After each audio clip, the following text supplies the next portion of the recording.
Kelly, 27 ans, avait élu domicile à Milwaukee, dans le Wisconsin, depuis 5 ans. Son emploi du temps était toujours chargé, jonglant avec 3 emplois, mais elle trouvait toujours le temps de retrouver ses amis, de découvrir de nouveaux bars et restaurants. Son père, Tony, se souvient d'une jeune femme épanouie qui semblait avoir trouvé ses marques dans la ville. Malgré ses multiples occupations, elle tenait à maintenir le lien avec son père, l'appelant régulièrement. La tante de Kelly soulignait sa capacité à voir le meilleur chez les autres. Cet optimisme naturel attirait à elle de nombreux amis qui appréciaient sa compagnie. Grande voyageuse dans l'âme, Kelly avait depuis l'enfance une passion pour le sport. Après avoir pratiqué le tennis, elle s'était tournée vers le yoga, une discipline qui lui apportait équilibre et sérénité.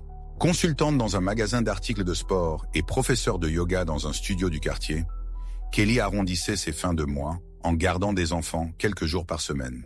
Comme beaucoup, Kelly explorait activement les réseaux sociaux et les applications de rencontres. Elle multipliait les rendez-vous, savourant une vie de célibataire épanouie. Cependant, depuis près d'1 an, elle entretenait une relation plus sérieuse avec Chris Sacco, un homme de 38 ans. Elle avait confié à son père son engouement pour cet informaticien brillant, autrefois lié à une célèbre équipe de baseball, mais qui avait choisi Milwaukee pour y saisir de nouvelles opportunités. Chris partageait le dynamisme de Kelly. Travailleur acharné, il aimait le sport, les voyages et l'effervescence de la vie nocturne de la ville. Le 10 octobre 2013, ils se sont aventurés dans une soirée animée, enchaînant les bars et retrouvant des amis au gré de leur pérégrination. Le 12 octobre, 2 jours après une fête dont elle avait été l'une des étoiles, le silence s'abattit sur les réseaux sociaux de Kelly. Un mutisme d'autant plus singulier qu'elle inondait quotidiennement la toile de fragments de sa vie. L'inquiétude grandit lorsque ses amis, alarmés, tentèrent de la joindre. Son téléphone restait désespérément muet, chaque appel se perdant dans le néant d'une messagerie vocale. Plus tard dans la journée, Karen, sa supérieure, constata son absence au bureau. Tentant de percer le mystère, elle essaya de contacter Chris, son petit ami. En vain. Seul un message vocal laconique leur apprit qu'il était lui aussi sans nouvelles de Kelly depuis plusieurs jours. Un voile d'énigme enveloppait désormais la disparition de la jeune femme. Il supposa qu'elle lui en voulait peut-être depuis la soirée. Cependant, l'absence d'activité, non seulement sur les réseaux sociaux, mais aussi sur ses cartes bancaires, suscita l'inquiétude. Les recherches débutèrent. Il s'avéra que Kelly s'était rendue chez Chris dans son appartement au 18e étage de la Tour Lafayette, ce soir-là. Vers 20h, ils partirent ensemble à la recherche de substances illicites, mais ne trouvèrent rien. Ils se dirigèrent alors vers un bar non loin de là, où ils rejoignirent des amis. La nuit fut joyeuse. Kelly confia à une amie que le lendemain, jour de congé, elle envisageait une séance de sport et une lessive, tout en aspirant surtout à un repos bien mérité. Vers 2h30 du matin, Kelly et Chris regagnèrent l'appartement de ce dernier. Les caméras de surveillance immortalisèrent leur entrée dans l'immeuble, les montrant échangeant des rires et des conversations animées. Chris relata par la suite qu'après avoir consommé des substances illicites, ils partagèrent la nuit ensemble. Au matin, il entendit Kelly quitter les lieux aux alentours de 9h. Il se souvient de l'instant précis, gravé dans sa mémoire par un coup d'œil à sa montre. Depuis, le silence, une absence totale. Ce jour-là, Chris était absorbé par le déménagement du matériel de sport chez sa mère. Ses pensées étaient loin de ce qui se tramait. Pendant ce temps, Karen confiait à la police son inquiétude grandissante. Kelly, ces derniers mois, semblait épuisée, une ombre d'elle-même. Sa perte de poids était alarmante, sa vitalité en berne. Un jour, son état était si préoccupant qu'elle dut être renvoyée chez elle, prétextant un médicament contre les allergies pris à jeun, une explication fragile qui laissait planer un mystère. Nul ne pouvait imaginer, ni parmi ses collègues, ni au sein de la police, qu'un tel événement puisse mener à sa disparition. Ses proches, amis et collègues, submergés d'angoisse, plaçardèrent des avis de recherche dans chaque recoin de la ville, espérant un miracle. Karen, rongée par l'inquiétude, continua de contacter Chris dans l'espoir ténu d'obtenir la moindre information, le plus infime indice. Au téléphone, Chris semblait sincèrement préoccupé et désireux de collaborer aux recherches. Cependant, lorsque Karen et Chris se rencontrèrent enfin en personne, devant la boutique où Kelly travaillait, un sentiment glacial envahit Karen. L'expression de Chris, son attitude distante, tout en lui laissait pressentir une vérité troublante, une sombre intuition. L'espoir la quittait peu à peu. Lorsqu'il tendit la main en exprimant ses regrets, Les mots semblaient justes, mais son attitude laissait perplexe. Chris, qui avait pourtant partagé l'intimité de Kelly durant une année, ne manifestait ni détresse apparente, ni besoin de réconfort. Bientôt, l'appartement de Chris devint le point central des conversations. Tony, le père de Kelly, avait perçu l'attachement de sa fille pour Chris, bien qu'un doute persistait en lui. Il avait toujours perçu chez Chris une distance, une part d'ombre dissimulée. L'explication surgit avec fracas. Chris entretenait une relation avec une femme nommée Megan depuis 3 ans et demi. Megan, persuadée qu'ils étaient sur le point de s'unir par les liens du mariage, ignorait tout de l'existence de Kelly.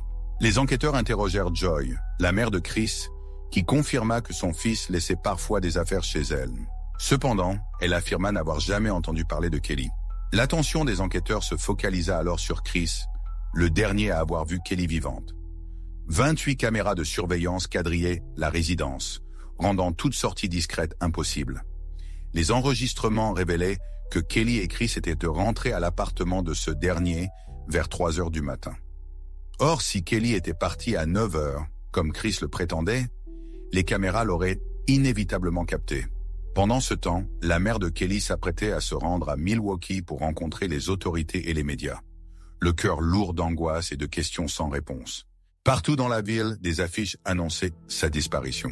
Les recherches duraient depuis plus d'1 semaine, et la police fouillait à nouveau l'appartement de Chris, espérant dénicher un indice, une trace. Lui, imperturbable, ne manifestait toujours aucune inquiétude.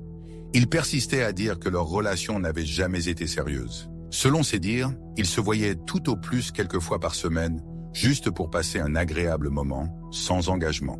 Il affirmait que Kelly fréquentait d'autres personnes et que son profil restait actif sur les sites de rencontres. Il avait même livré des noms, des personnes qu'il suspectait d'être mêlées à l'affaire. Les proches de Kelly s'accordaient à dire qu'elle éprouvait pour Chris des sentiments plus forts que ceux qu'il lui portait. Elle aspirait à une relation sérieuse, mais lucide. Elle savait que Chris ne partageait pas cette envie. C'est pourquoi elle restait ouverte à d'autres rencontres. Pendant l'interrogatoire, l'un des enquêteurs reçut un bref message d'un collègue qui visionnait les enregistrements des caméras de surveillance. Un seul mot, bingo. Elle était introuvable. Aucune caméra n'avait enregistré Kelly quittant l'immeuble. Elle y était entrée une nuit, mais depuis, elle s'était volatilisée. L'inquiétude grandissait à chaque heure qui passait. Simultanément, une descente chez Chris avait révélé la présence de substances illicites entraînant son arrestation. L'enquête policière gagna un temps précieux. La perquisition révéla des éléments bien plus compromettants qu'anticipés. Outre une quantité importante de substances illicites, les disques durs et les CD contenaient des images et des données accablantes liées à des activités criminelles. Les officiers décrivirent ces découvertes comme les plus troublantes qu'ils aient eu à examiner. De plus, sur le téléphone de Chris, une vidéo montrait Kelly dans une situation des plus alarmantes. Ligotée, la bouche bâillonnée, elle luttait visiblement pour respirer. Cette vidéo glaçante avait été filmée 3 semaines avant sa disparition. D'autres clichés tout aussi troublants révélaient Kelly inanimée. Au-delà de ces images, des fichiers plus sombres encore dépeignaient des scènes d'étranglement et d'actes violents. L'attention des enquêteurs s'est particulièrement portée sur la salle de bain de l'appartement de Chris. Le voile de lame déchiré, une âcre odeur d'eau de javel flottait dans l'air. La fouille du véhicule de Chris révéla un gant, porteur de l'ADN de Kelly. L'implication de Chris dans sa disparition devenait indéniable. Pourtant, la police persistait, méticuleuse, à assembler les pièces du puzzle accusateur. De nouvelles charges ne tardèrent pas à s'amonceler contre Chris Sack. Bien qu'aucune accusation n'ait été formellement retenue contre lui concernant la disparition de Kelly, des découvertes troublantes ont émergé. 17 fichiers illicites ont été exhumés de son ordinateur, révélant une facette sombre et inquiétante. De plus, des substances prohibées ont été découvertes, enfouies en divers endroits liés à l'individu. Désigné comme une personne d'intérêt dans l'enquête, il a farouchement nié toute implication dans la disparition de la jeune femme. Pourtant, 1 mois s'est écoulé depuis le jour où Kelly s'est volatilisée, laissant derrière elle une famille désemparée.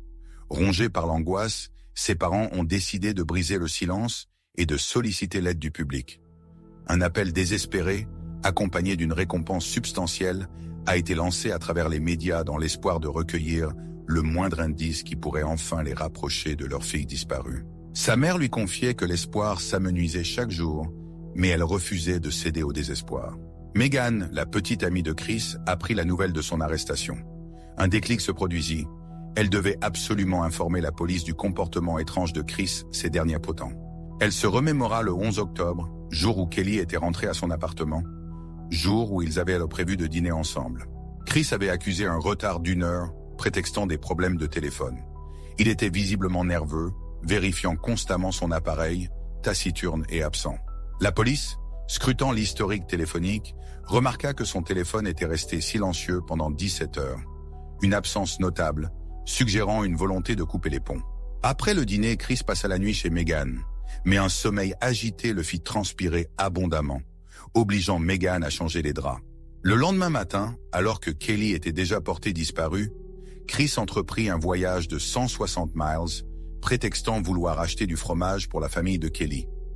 Une explication singulière, d'autant plus qu'il revint le soir même. Le lendemain, malgré une atmosphère pesante lors de leur brunch, un événement inattendu survint. Chris, dont les problèmes de santé avaient considérablement refroidi leur intimité, avait toujours résisté à l'idée de quitter leur foyer actuel. Megan rêvait de Denver, mais ses espoirs semblaient vains. Pourtant, ce jour-là, Chris, à la surprise générale, annonça son accord pour ce déménagement tant désiré. Un revirement soudain qui, loin de la réjouir, ne fit qu'amplifier le malaise de Megan, déjà troublée par son comportement étrange des derniers temps. Les enquêteurs lui présentèrent les clichés de l'appartement. Immédiatement, elle remarqua l'absence du rideau de douche, de la serviette et du tapis de bain. Plus troublant encore, une grande housse de golf, habituellement remisée contre le mur et entravant l'accès à la salle de bain, avait disparu. L'affaire prit une tournure inattendue lorsque les forces de l'ordre introduisirent un chien pisteur dans l'appartement de Chris. L'animal marqua sans hésitation le lit, la salle de bain, la cage d'escalier, la place de parking et le coffre de sa voiture. Le pressentiment le plus sombre se confirmait. Kelly n'avait probablement pas quitté l'appartement vivante. L'enquête privilégiait la thèse d'un transport macabre. Son corps, dissimulé dans une housse de club de golf, aurait été emmené en voiture. Cependant, 6 semaines s'étaient écoulées depuis sa disparition et le lieu exact de ses restes demeurait un mystère angoissant. Les réponses aux questions cruciales se faisaient toujours attendre. Le père de Kelly se retrouvait confronté à sa plus grande angoisse, une terreur sourde qui le rongeait de l'intérieur. Au fond de lui, l'espoir faiblissait, la conviction que sa fille puisse encore être en vie s'amenuisant jour après jour. Chaque aube apportait son lot de désespoir, rendant la tâche de maintenir une lueur d'espoir presque insurmontable. La famille, rongée par l'inquiétude, ne cachait plus sa frustration face à l'enquête, qui, à leurs yeux, ne bénéficiait pas de l'attention qu'elle méritait. Malgré les soupçons pesant sur Chris Zaka, aucune arrestation n'avait été effectuée en lien avec la disparition de Kelly, alimentant le sentiment d'impuissance et d'injustice. Il était accusé d'exploitation d'un lieu de trafic de substances illicites et de stockage de matériel illégal. Les procureurs avaient mis en place une caution d'1/4 million de dollars, le considérant comme un suspect probable. Les détectives se sont concentrés sur la canalisation à ordures de la résidence de Chris, pensant que Kelly ou ses effets personnels auraient pu y être jetés. Ceci a mené à une fouille à grande échelle de la décharge publique, qui a duré plusieurs jours. Pendant ce temps, le juge a triplé la caution de Chris, craignant qu'il ne tente de s'enfuir, mais il a fini par payer et a été libéré sous caution. En cellule, il aurait confié à un codétenu que la mort de Kelly était survenue lors d'une relation sexuelle brutale. L'accusé aurait également tenté d'orchestrer une agression contre son ex-compagne, selon ce même codétenu, mais le tribunal a jugé ce témoignage irrecevable. Chris a plaidé coupable pour possession de substances illicites, tout en niant les accusations de diffusion de matériel illégal. Dépeint au tribunal comme un individu au penchant pour la drogue et au comportement agressif dans ses relations intimes, il est apparu étonnamment réservé durant les audiences. La défense ayant plaidé pour un délai supplémentaire afin d'examiner le contenu du disque dur, le juge accéda à sa requête, accordant quelques jours de plus. Avril 2014 marqua un tournant amer. Plusieurs mois après la disparition de Kelly, l'affaire fut classée sans suite. Ce fut un coup dur pour ses proches. Conscient de la difficulté de retrouver les personnes disparues, l'annonce de la suspension de l'enquête raviva une douleur déjà vive. La question lancinante demeurait: la vérité sur le sort de Kelly serait-elle un jour dévoilée? Le procès de Chris s'ouvrit peu après. Une épreuve que la mère de Kelly ne pouvait manquer, bien que l'affaire ne concernât pas directement la disparition de sa fille. La famille nourrissait l'espoir ténu que la vérité éclate enfin. Persuadés de l'implication de Chris, ils étaient déterminés à obtenir des réponses. Quelques mois plus tard, le verdict tomba. Chris fut reconnu coupable des 16 et 17e chefs d'accusation liés à la dissimulation de matériaux illicites. Un dénouement amer, car le mystère entourant la disparition de Kelly restait entier, à peine effleuré durant les débats. Suite au verdict, la procureure Sarah Hill a souligné que l'implication de Chris dans la disparition était un facteur déterminant dans la sentence. Ainsi, Chris a été condamné à 19 ans de prison. Sa mère, Joy, a toujours clamé son innocence. Elle soutenait que les disques durs retrouvés ne recelaient rien de suspect, justifiant leur présence par la profession de son fils dans l'informatique et son habitude de collectionner du matériel. Elle affirmait qu'il les avait récupérés de son précédent emploi et ignorait tout de leur contenu. 1 an s'est écoulé depuis la disparition de Kelly. Sa famille, déçue par le manque de progrès de la police, engagea un détective privé pour reprendre l'enquête à zéro. Celui-ci concentra ses recherches sur 3 secteurs étendus de Milwaukee. D'anciennes partenaires de Chris révélèrent des détails inquiétants sur son comportement. Elle se souvenait de relations amoureuses qui dégénéraient rapidement en accès de violence. Il avait étouffé ses compagnes à plusieurs reprises et l'une d'elles a même confessé avoir frôlé la mort. Cette sombre révélation précède de quelques mois seulement sa rencontre avec Kelly. Une de ses ex-partenaires témoigne qu'il la maintenait souvent de force, lui pinçant le nez pour l'empêcher de respirer. Une autre ancienne petite amie de Chris révèle qu'elle est restée dans cette relation toxique malgré son comportement agressif. Il exerçait une emprise psychologique, la félicitant pour sa patience et lui faisant croire qu'elle lui était indispensable. Ses agissements dépassèrent les bornes de l'acceptable, au point qu'elle craignit sincèrement pour sa vie. Un incident en particulier, une agression dont elle fut victime, la marqua profondément, mais elle préféra taire son identité. L'enquête révéla que Kelly s'était confiée à des amis sur sa vie privée. Cependant, les vidéos découvertes sur le téléphone de Chris dévoilèrent des pratiques allant bien au-delà de simples penchants. Une autre ancienne compagne, que nous appellerons Miss C, témoigna l'avoir rencontrée en ligne. Elle cherchait une liaison légère, pimentée d'une touche de domination. Mais Chris, insidieusement, commença à franchir les limites établies. Le vocabulaire de sécurité, les signaux convenus et maintes fois répétés, il les balayait d'un revers de main. Un jour, il la retint de force. Ses fils étaient dans la pièce d'à côté. Ce fut la dernière fois qu'elle croisa son regard. L'enquête policière et les conclusions du procureur laissent à penser que c'est ainsi que Kelly a pu trouver la mort. S'il s'avérait qu'il s'est débarrassé du corps de sa victime le 12 octobre, prétextant une banale course à l'épicerie, les enquêteurs se retrouvaient face à un défi de taille. Fouillant dans ses transactions bancaires, ils remarquèrent un achat anodin, une paire de chaussures acquises sur le chemin du retour. L'espoir renaissait. Kelly pouvait être à proximité. Pourtant, avant même que les recherches ne débutent, un riverain fit une macabre découverte. Un crâne humain gisant dans les broussailles bordant la route. L'horreur se confirma rapidement. Les enquêteurs mirent au jour un squelette complet. Un détail glaçant persistait. Il manquait quelques phalanges à la dépouille. Sa jambe droite pointait vers l'intérieur, tandis que son bras gauche était replié contre ses côtes. Le père de Kelly se gardait de toute conclusion hâtive. 1 an et demi s'était écoulé, et la douleur de sa disparition était encore trop vive pour se permettre des suppositions sans preuve. Il attendait les résultats de l'expertise médico-légale, espérant enfin obtenir des réponses. Le 1er mai 2015, grâce à ses dossiers dentaires, l'identification fut formelle. Les restes retrouvés étaient bien ceux de Kelly. Bien que la police n'ait pas été la première à la découvrir, leurs intuitions quant à l'endroit où reposait son corps s'avérèrent exactes. Elle gisait à seulement 16 km du magasin où Chris avait acquis de nouvelles chaussures. Malgré cela, les circonstances exactes de son décès demeuraient un mystère, effacé par l'implacable passage du temps. 19 mois après sa disparition, l'enquête reprit, ravivant l'espoir de percer l'énigme. L'analyse méticuleuse du sol révéla que son corps était resté immobile, gardant les secrets de sa mort au même endroit depuis tout ce temps. Les enquêteurs de divers comtés réunis ont délibéré sur la marche à suivre. Bien que conscients de l'ampleur de la tâche, l'élément crucial leur échappait encore.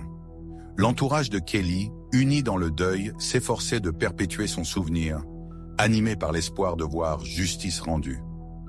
Pendant les 2 années qui suivirent, la police rassembla patiemment des preuves, examinant les témoignages d'anciennes compagnes, les données téléphoniques et les potentielles trajectoires de Chris. Peu à peu, ils reconstituèrent la chronologie des événements. Dans la nuit du 11 octobre, entre 3h et 7h du matin, une ombre plane sur les agissements de Chris, laissant supposer qu'il aurait pu commettre l'irréparable. Par la suite, dans un geste macabre, il aurait enveloppé le corps inanimé dans un rideau de douche avant de le dissimuler dans un étui de golf, le transportant ensuite vers les profondeurs du garage souterrain. Les caméras de surveillance, témoins silencieux, ont capturé son départ précipité à 10h06 du matin.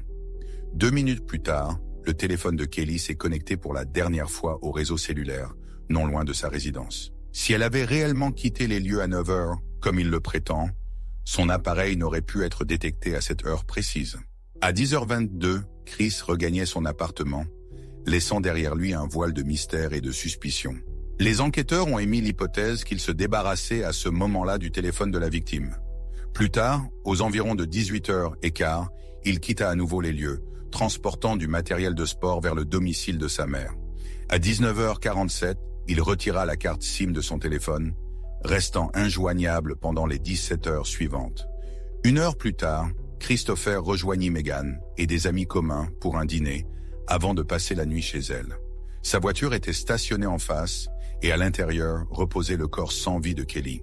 À 7h30 du matin, le 12 octobre, Chris entreprit un mystérieux voyage. Sous prétexte d'aller chercher du fromage pour les parents de Megan, il s'éloigna de 160 miles. Sur le chemin du retour, il se débarrassa du corps, dissimulé sous le couvert d'un gant noir, en l'abandonnant dans un lieu sauvage et envahi par la végétation. La housse de golf, le rideau de douche, le tapis de bain, les serviettes et les vêtements de Kelly restèrent introuvables. Vers midi, le corps de Kelly n'étant plus à bord, Chris réinséra sa carte SIM dans son téléphone. Il parcourut ensuite 13 miles supplémentaires jusqu'à un magasin où il acheta une nouvelle paire de chaussures. Rapidement, les messages des amis de Kelly affluèrent, dont ceux de sa patronne, Karen. Puis, il osa même envoyer quelques messages au téléphone de Kelly, feignant l'inquiétude face à son absence. Il retourna auprès de Megan et passa la nuit. Le lendemain, il lui suggéra de le suivre vers d'autres horizons. Le 8 mai 2017, près de 2 ans après la découverte macabre du corps de Kelly, le procureur accusa Chris de meurtre, étranglement et dissimulation de cadavre. L'enquête révéla que 5 anciennes compagnes avaient témoigné de son comportement violent. Les enquêteurs avaient méticuleusement rassemblé une montagne de preuves, dévoilant un schéma d'agissement troublant. Malgré la complexité de l'affaire, le procureur affirma que les preuves pointaient irrésistiblement vers sa culpabilité. Les méandres de la justice se complexifiaient, un labyrinthe d'indices indirects obscurcissant la vérité. Pourtant, les enquêteurs, méthodiques, avaient écarté un à un les autres protagonistes potentiels de ce sombre drame. Malgré ces dénégations véhémentes, le couperet de la loi s'était abattu sur Chris. La date fatidique du procès était fixée. Un des détectives, figure emblématique de l'enquête, concédait la difficulté de l'affaire, tout en soulignant le poids des preuves accumulées. Dans cette tourmente, un roc, Joyce, la mère de Chris, et son père, continuaient de clamer son innocence, un rempart d'amour face à l'implacable machine judiciaire. Ils avançaient que si Chris avait réellement commis ce crime, il aurait méticuleusement fait disparaître toute trace compromettante avant le début des audiences. Pourtant, des documents à caractère choquant furent découverts dans sa cellule durant sa détention, ce qui ne fit qu'aggraver sa situation. Au procès, les collègues de Kelly témoignèrent, notamment sa supérieure, Karen, qui avait été la première à s'inquiéter de sa disparition. Les détectives exhibèrent les enregistrements des caméras de surveillance, montrant Chris ouvrant le coffre et y plaçant un sac noir. La défense s'efforça de contester ces preuves, arguant que les images ne prouvaient pas formellement que c'était Kelly qui se trouvait dans le véhicule. Les avocats de Chris avançaient que l'absence de signal de ses téléphones durant 17 heures pouvait être une simple coïncidence. L'accusation, cependant, rétorquait que ces transactions bancaires traçaient un itinéraire indéniable. Les caméras de surveillance de l'immeuble, impitoyables, enregistraient chaque allée et venue, mais jamais Kelly n'y apparaissait. Impossible donc qu'elle ait quitté l'appartement par ses propres moyens. L'enquête révéla alors une théorie glaçante. Le corps aurait été dissimulé dans une housse de golf mystérieusement disparue. Megan ainsi que d'autres témoins confirmèrent l'existence de cette housse, un funeste linceul potentiel où Kelly aurait pu être enfermée. 9 jours d'une tension palpable avaient été nécessaires pour que les plaidoiries se succèdent, que les témoignages s'entrecroisent. Puis le silence. 2 petites heures, c'est tout ce qu'il fallut aux jurés pour sceller le destin de Chris Zaka. Près de 5 ans après la disparition tragique de Kelly, la sentence tombait implacable, coupable, coupable d'étranglement, coupable sur tous les chefs d'accusation.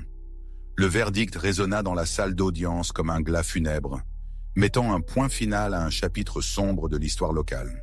La défense arguait une relation consentie, Kelly étant revenue de son plein gré à l'appartement ce jour-là. Malgré une proposition de peine de 22 ans, le juge la rejeta. Le tribunal estima que les agissements de Chris, de l'acte criminel à sa dissimulation, parlaient d'eux-mêmes. Le juge déclara qu'une peine de 22 ans représenterait un danger pour la société, annonçant une sentence plus sévère que celle requise par l'accusation, tandis que la famille de Kelly, sa mère, son père et sa sœur imploraient la peine maximale. Sa mère confiait que 18 mois d'incertitude quant au sort de sa fille avaient été un supplice. Le juge souligna que, même si tout avait débuté avec un consentement mutuel, la situation avait dégénéré et que Chris avait fait preuve d'une indifférence totale envers la vie humaine.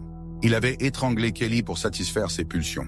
Par la suite, il avait tenté de dissimuler son acte, menant une vie normale comme si de rien n'était. Les témoignages de ses anciennes partenaires et les éléments incriminants découverts à son domicile n'avaient de fait que confirmer sa dangerosité pour la société. Après une enquête longue et des procès acharnés, Chris Zaka a été condamné à 31 ans de prison en 2018. De plus, 19 années de surveillance ont été ajoutées à sa peine après sa libération. Compte tenu de sa condamnation antérieure pour possession de substances illicites et de matériels illégaux, il est fort probable qu'il passera le reste de sa vie derrière les barreaux. Il a tenté de faire appel du verdict, arguant que des erreurs avaient été commises au cours de la procédure. Mais en 2019, son appel concernant l'affaire des matériels illégaux et des substances interdites a été rejeté. En 2023, la justice a de nouveau refusé de réexaminer l'affaire liée à la disparition tragique de Kelly. Pendant des années, l'entourage de Kelly a vécu dans la crainte que son affaire ne soit jamais résolue. Le verdict rendu contre Chris n'a pas effacé toute leur souffrance, mais il leur a au moins permis d'organiser des funérailles dignes et de lui offrir un dernier adieu. Sa mère, Marine, a confié lutter quotidiennement contre l'absence de sa fille. Elle s'est peu à peu isolée, multipliant les absences au travail, incapable de supporter la présence des autres. Ses amis, désemparés, ne savaient comment l'aider face à cette douleur immense. Pour Marine, il n'était plus question de guérison ou d'avenir, seulement d'une nouvelle réalité imprégnée de chagrin.